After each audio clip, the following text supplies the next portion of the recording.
আমন্ত্রণ খেলাধুলা নিয়ে ইন্ডিপেন্ডেন্ট টেলিভিশনের নিয়মিত আয়োজন যত খেলায় আপনাদের সাথে আছি ফারজানা ইয়াসমিন। শুরুতেই জানাবো শোনা প্রস্তুত না হয়ে শ্রীলঙ্কা সফরের বিপক্ষে সুজন, মাঠে ফিরতে ইংল্যান্ড উইন্ডিজ সিরিজে চোখ মুমিনুলের।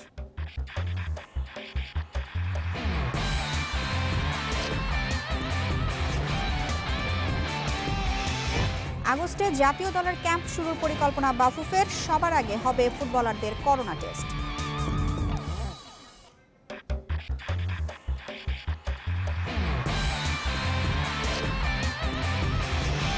প্রত্যাবর্তনের রাতে ইপিএলে City Arsenal big match, Copa ইতালিয়ার ফাইনালে ইউভে নাপোলির লড়াই।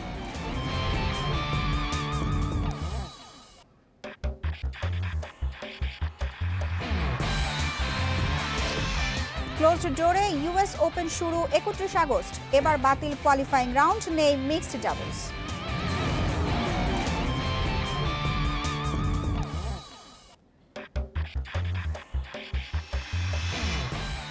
পর্যাপ্ত প্রস্তুতি না নিয়ে শ্রীলঙ্কা সফরের কোনো যুক্তি নেই বলেছেন বিসিবি পরিচালক খালেদ মাহমুদ সুজন। এতে মানসিক লড়াইয়ে পিছিয়ে যাওয়ার শঙ্কা দেখছেন তিনি।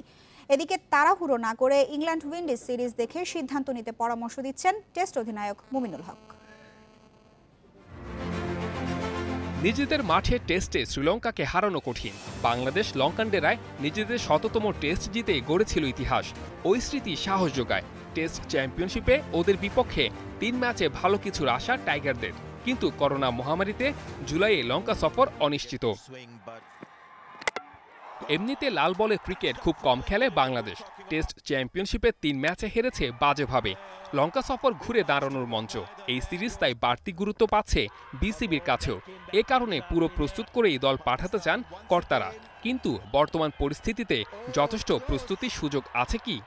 মিরপুর, যেখানে আমরা ন্যাশনাল টিম মেইনলি ট্রেনিং করে, সেখানে কিন্তু এখন রেড জোন, এবং বাংলাদেশ কিন্তু প্রতিদিন মৃত্যুর হার বাড়ছে, প্রতিদিন মানুষ মারছে। এই পরিস্থিতিতে ট্রেনিং করা বা অন্য কিছু করা কিন্তু আসলেও ডিফিকাল্ট। আর আমি আমার পার্সোনালি একটা মতামত যে টেস্ট ম্যাচ কিন্তু ইটস মোর মেন্টাল গেম। আপনি যত স্কিল ডেভেলপ করেন, মেন্টালি যদি আপনি if you are not okay, মানে আপনি যদি এই চিন্তাগুলো মাথায় থাকে যে করোনার কারণে বা আপনি ট্রেনিংয়ে ব্যাঘাত ঘটবে, তাহলে আমার মনে হয় না ছেলেরা যতক্ষণ মেন্টালি টাফ হবে তখন কিন্তু শ্রীলঙ্কার সাথে টেস্ট ম্যাচ খেলারও টাফ হবে। টেস্ট অধিনায়ক মুমিনুল হকও ব্যাকফুটে। ক্রিকেটে ফেরার চ্যালেঞ্জে তার নজর এখন ইংল্যান্ড উইন্ডিজ দৌড়তে। জুলাইয়ে ওই সিরিজ দেখে ধারণা নিয়ে এগোতে চান আগামীর জন্য। ইংল্যান্ড আর ওয়েস্ট ইন্ডিজ সিরিজটা একটা ভালো একটা আদর্শ জায়গা হতে পারে আফটার করোনা, কারণ ওইখানে আপনি বুঝতে পারবেন, ওইখানে আপনি দেখে বুঝতে পারবেন যে কীভাবে ওরা স্বাস্থ্যবিধি মেনে খেলছে, কীভাবে নিজেদের প্রোটেক্ট করছে, কীভাবে নিজেকে সেফ রাখছে। তো ওই হিসেবে চিন্তা আমার কাছে মনে হয় যেটা করোনার পরে ক্রিকেটটা নতুন করে শুরু করার একটা ভালো পজিটিভ দিক। এশিয়ার অন্য দেশের তুলনায় শ্রীলঙ্কার করোনা পরিস্থিতি ভালো। শোনা যাচ্ছে এশিয়া কাপের আসর বসবে দ্বীপ রাষ্ট্রটিতে। এ সুযোগে এক ঢিলে 2 পাখি মারতে চায় বিসিবি। গুঞ্জন আছে আগস্টে লঙ্কা সফরে গিয়ে সেপ্টেম্বরে এশিয়া কাপ খেলে আসার কথা ভাবছে বাংলাদেশ। Saiful Majumdar, Independent News. আগস্টে জাতীয় দলের ক্যাম্প শুরু করতে চায় বাফুফে। ফুটবলারদের করোনা টেস্টের পর ঢাকার আশেপাশে আবাসিক ক্যাম্প শুরুর পরিকল্পনা ফেডারেশনের। বুধবার ন্যাশনাল টিমস কমিটির ভার্চুয়াল সভায় এসব বিষয়ে আলোচনা হয়েছে।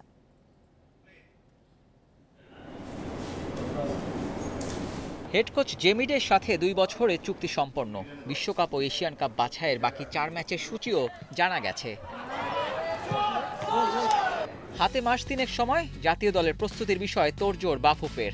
ন্যাশনাল টিমস কমিটি বসেছিল ভার্চুয়াল সভায়। আগস্টের 3য় সপ্তাহে প্রস্তুতি ক্যাম্পের পরিকল্পনা। তার আগে হবে ফুটবলারদের করোনা টেস্ট। কোথায় ক্যাম্প হবে আর কি ধরনের গাইডলাইন থাকবে সেসব নিয়ে সিদ্ধান্তে পৌঁছাতে পারেনি কমিটি। কোচরা চান তার 6 সপ্তাহ আগে থেকে আমাদের ক্যাম্প শুরু হোক, তাহলে অগস্টের 20-22 তারিখ। আর আমাদের মতে যে আমাদের সেই টিমকে রেডি করতে কোচিং এর জন্য আমাদের আরো 14 দিন লাগবে তাদেরকে আইসোলেশন করতে এবং টেস্টিং করতে। সেই জন্য আমরা অগস্টের ফার্স্ট উইক 4, 5, 7, 8 তারিখে আমাদের প্রক্রিয়া শুরু করব। তখন আবার একবারে সকল খেলোয়াড় না ডেকে ধাপে ধাপে সব প্লেয়ার ডাকা হবে, যাতে করে প্লেয়ার এবং স্টাফ সকলকে একই সাথে আইসোলেট করা যায় এবং টেস্টিং করা যায়। 8 অক্টোবর হোম ম্যাচ আফগানিস্তানের বিপক্ষে, 4 দিন পর কাতারের মাঠে খেলা। পরের মাসে ভারত ও ওমানের মুখোমুখি ঘরের মাঠে। প্রস্তুতির জন্য প্রীতি ম্যাচ আয়োজনের কথাও ভাবছে ন্যাশনাল টিমস কমিটি। বিদেশে গিয়ে ক্যাম্প করতে পারবো কিনা সেটা এই মুহূর্তে বলা কঠিন। আমরা এক্সপ্লোর করতে থাকবো। সেটা বিদেশে না হলেও আমাদের ঢাকায় এবং ঢাকার বাইরে ক্যাম্প করার পরিকল্পনা আছে। তো অন্য কোনো দেশের সাথে আমাদের আলোচনা সাপেক্ষে তারা আসতে রাজি হচ্ছে কিনা বা তারা আমাদেরকে হোস্ট করতে পারছে কিনা সেটা আমরা এখন কি বলতে পারবো না। সেটা আমাদের বাস্তবতা এবং সেই দেশের সেই অবস্থার মধ্যে তখন কিন্তু এটা আমরা যাচাই করতে পারবো। একদিন আগে বাফুফের সভাপতির সাথে বসেছিলেন ঢাকায় থাকা জাতীয় দলের কিছু ফুটবলার। ফিটনেস ধরে রাখতে উপদেশ দিয়েছিলেন কাজী সালাউদ্দিন। ক্যাম্পে পুরো ফিট সদস্যদের দেখতে চায় national teams committee. Abidur Rahman, independent news. Corona পরিস্থিতি স্বাভাবিক না হওয়া পর্যন্ত বাফুফেকে এজিএম ও নির্বাচন আয়োজন না করার নির্দেশনা দিয়েছে ফিফা। নির্বাচন সংক্রান্ত কোনো সিদ্ধান্ত নিলে অবশ্যই ফিফাকে জানাতে হবে চিঠি দিয়ে, সেই বার্তা দিয়েছে ফুটবলের নিয়ন্ত্রক সংস্থা। বিষয়টি নিশ্চিত করেছেন বাফুফের সাধারণ সম্পাদক আবু নাইম সোহাগ। ফিফা সেই রেফারেন্সটা দিয়ে বলেছে যে করোনা সংক্রান্ত পরিস্থিতি অর্থাৎ স্যানিটারি অ্যান্ড হেলথ সিচুয়েশনটা যদি পারমিট করে, যদি আমাদের পরিস্থিতি ভালো হয় তাহলেই যেন আসলে কংগ্রেসটা আয়োজন করা হয় এবং কংগ্রেস আয়োজন সংক্রান্ত বিষয়ে যদি কোনো আপডেট থাকে, ফার্দার কোনো ফিডব্যাক থাকে, অবশ্যই আমরা যেন সেটা ফিফাকে লিখিতভাবে জানাই। 100 দিনের বিরতি শেষে মাঠে ফিরছে ইংলিশ প্রিমিয়ার লিগ। প্রত্যাবর্তনের রাতে বিগ ম্যাচ ইতিহাদ স্টেডিয়ামে টেবিলের 2-এ থাকা ম্যানচেস্টার সিটির লড়াই আর্সেনালের বিপক্ষে। ম্যাচ শুরু বাংলাদেশ সময় রাত 1টায়। একই সময় আছে কোপা ইতালিয়ার ফাইনাল, শিরোপা লড়াইয়ে ইউভেন্টাসের বাধা নাপোলি। অনাকাঙ্ক্ষিত বিরতির পর প্রত্যাবর্তনেও ভিন্ন আবহ। প্রোটোকল মেনে ফেরার চ্যালেঞ্জ উতরাতে হয়েছে। এখন অনেকটাই স্বাভাবিক পরিস্থিতি। ফাঁকা মাঠ ফুটবলারদের আগমনে মুখর হবে, কিন্তু দর্শকহীন ম্যাচে থাকবে না আগের উন্মাদনা। পাক্কা 100 দিনের অপেক্ষা শেষে লিগ পুনরায় শুরুর দিনে ইতিহাদে ম্যান সিটির অতিথি আর্সেনাল। টেবিল টপার লিভারপুলের সঙ্গে সিটির ব্যবধান 25 পয়েন্টের। বাকি 10 ম্যাচে দ্বিতীয় স্থানের জন্যই লড়তে হবে গার্দিওলার দলকে। হেড টু হেডে সবশেষ 5 দেখায় শতভাগ জয়। গেল বছর গানারদের 3-0 গোলে হারিয়েছিল সিটিজেনরা। আর্তেতার আর্সেনাল টেবিলের 9 নম্বরে। পরিসংখ্যানের বিচারে এ ম্যাচে স্পটলাইট আগুয়েরো অবামেয়াংয়ের দিকে। ইপিএল, লিগ 1 ও এরেদিভিসির মতো স্থগিত না হওয়ায় আমি খুশি। ভিন্ন পরিবেশে ফুটবলারদের মানিয়ে নেওয়াটা চ্যালেঞ্জের। বর্তমান পরিস্থিতি থেকে লড়াইয়ের অনুপ্রেরণা খুঁজতে হবে। ইতালিতে ফুটবল ফিরেছে কোপা ইতালিয়া দিয়ে। পরিবর্তিত প্রেক্ষাপটে উত্তেজনা ছিল না সেমির দ্বৈরথে। রোমাঞ্চ ছড়ানোর অপেক্ষায় ইউভেন্টাস নাপোলি ফাইনাল। দেশ ও ক্লাবের হয়ে 30তম শিরোপার খোঁজে রোনালদো। পর্তুগিজ সুপারস্টারকে ঘিরেই নাপোলি বধের ছক ইউভের। হিগুয়েনের শূন্যতায় দায়িত্ব বাড়বে CR7-এর। 2 উইংয়ের দিবালা কস্তাকে রোনালদোর পাশে রেখে 4-3-3 ফরমেশনে বাজিমাতের লক্ষ্য সারির। 5 দিনের ব্যবধানে ম্যাচ, তাই ফুটবলারদের ফিটনেসে প্রভাব পড়বে। তবে শিরোপা জিততে ছেলেদের চেষ্টার কমতি নেই। নাপোলি দারুণ দল, ওদের বিপক্ষে দল হয়ে খেললেই জয় আসবে। হেড টু হেডে নাপোলি অনেক পিছিয়ে। কোপা ইতালিয়াতেও দাপট ইউভেন্টাসের। 11 মুখোমুখিতে 6 বার জিতেছে তুরিনের Old Lady. Mohammad Nazim, Independent News. Champions League ফিরছে 7 আগস্ট। সব মিলিয়ে 12 দিনের মধ্যে লিগ শেষ করবে ইউএফা। করোনা পরিস্থিতি বিবেচনায় লিসবনে বিশ্বকাপ ফরম্যাটে মিনি টুর্নামেন্ট আকারে হবে শেষ 8-এর লড়াই। বুধবার ইউএফা নির্বাহী কমিটির সভায় এসেছে এই সিদ্ধান্ত। শেষ 16-র খেলা 7 ও 8 আগস্ট। নিরপেক্ষ ভেন্যু হিসেবে পোর্তো ও গিমেরাসের নাম এসেছে। কোয়ার্টার থেকে ফাইনাল সব ম্যাচের আয়োজক লিসবন। ক্লোজড ডোরে খেলা হবে সিঙ্গেল লেগে। শেষ 8-এর ম্যাচ শুরু 12 আগস্ট।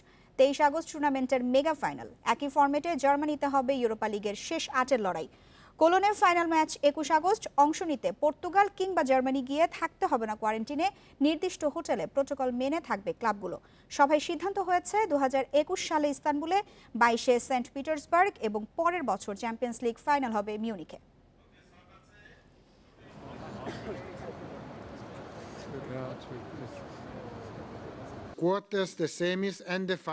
কোয়ার্টার, সেমি এবং ফাইনাল হবে নকআউট টুর্নামেন্টের মতো। লিসবনে ম্যাচ হবে 12 থেকে 23 আগস্ট। শেষ 16-র খেলা হবে 7 ও 8 আগস্ট। হোম স্টেডিয়াম না পর্তুগালে খেলা হবে সেটার সিদ্ধান্ত হয়নি। বুন্দেসলিগায় টানা 8মবারের চ্যাম্পিয়ন বায়ার্ন মিউনিখ। ওয়েটার ব্রোমেনকে 1-0 গোলে হারিয়ে 2 ম্যাচ হাতে রেখেই শিরোপা নিশ্চিত করেছে বাভারিয়ানরা। লিগ ইতিহাসের রেকর্ড 30তম শিরোপা বায়ার্নের। শ্রেষ্ঠত্ব নিশ্চিতের রাতে সাদামাটা উদযাপন সারতে হয়েছে, যদিও তা নিয়ে খুব একটা আক্ষেপ নেই কোচ ফুটবলারদের।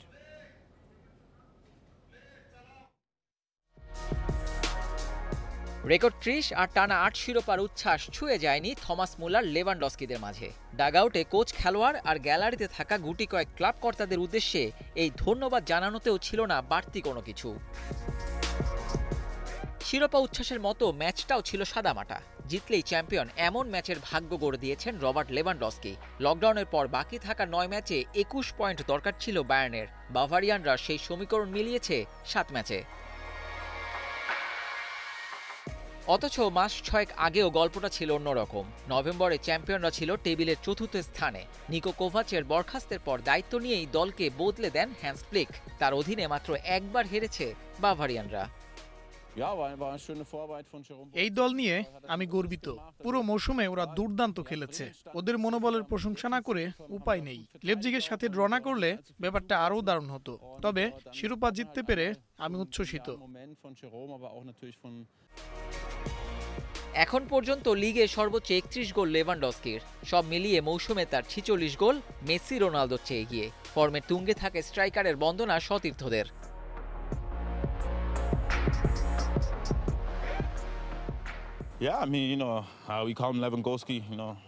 আমরা তো ওকে লেভানডস্কি ডাকি। ও বিশ্বসেরা স্ট্রাইকার। টুর্নামেন্টে 31 গোল করা তো আর কম কথা না। মাঝে আমাদের বাজে সময় গেছে, তবে দিন শেষে শিরোপা জিতেছি, এটাই আনন্দের।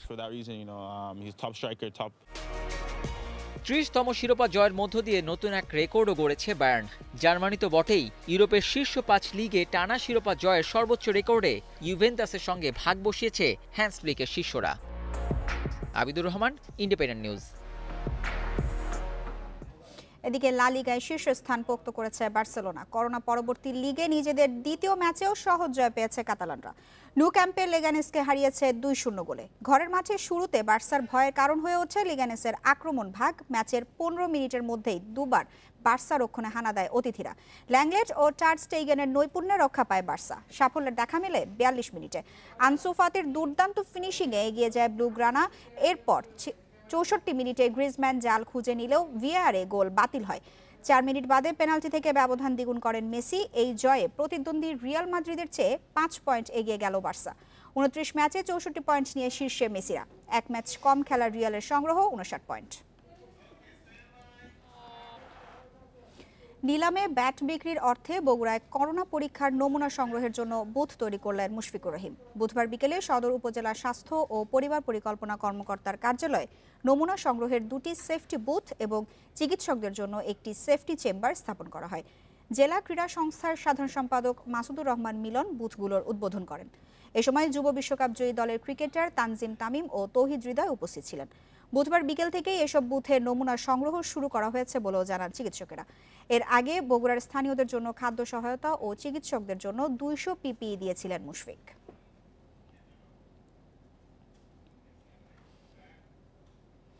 ক্লোজড ডোরে 31 আগস্ট শুরু হবে ইউএস ওপেন।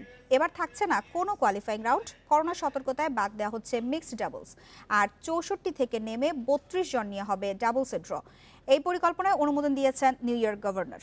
এরই মধ্যে স্বাস্থ্য সুরক্ষার কথা মাথায় রেখে গাইডলাইন দিয়ে দিয়েছে আয়োজকেরা। যুক্তরাষ্ট্রে এসে কোয়ারেন্টিনে থাকতে হবে না খেলোয়াড়দের, তবে কোর্টে নামার আগে করাতে হবে করোনা পরীক্ষা। খেলা শুরু কিংবা অনুশীলনে নামা ছাড়া ফ্লাশিং মিডোজে 31 আগস্ট থেকে 13 সেপ্টেম্বর হবে ইউএস ওপেন। নিউ ইয়র্কে খেলতে আসা নিয়ে এরই মধ্যে অনাগ্রহ প্রকাশ করেছেন অনেক তারকা খেলোয়াড়। তবে আসরে অংশ নেওয়ার কথা জানিয়েছেন সেরেনা উইলিয়ামস।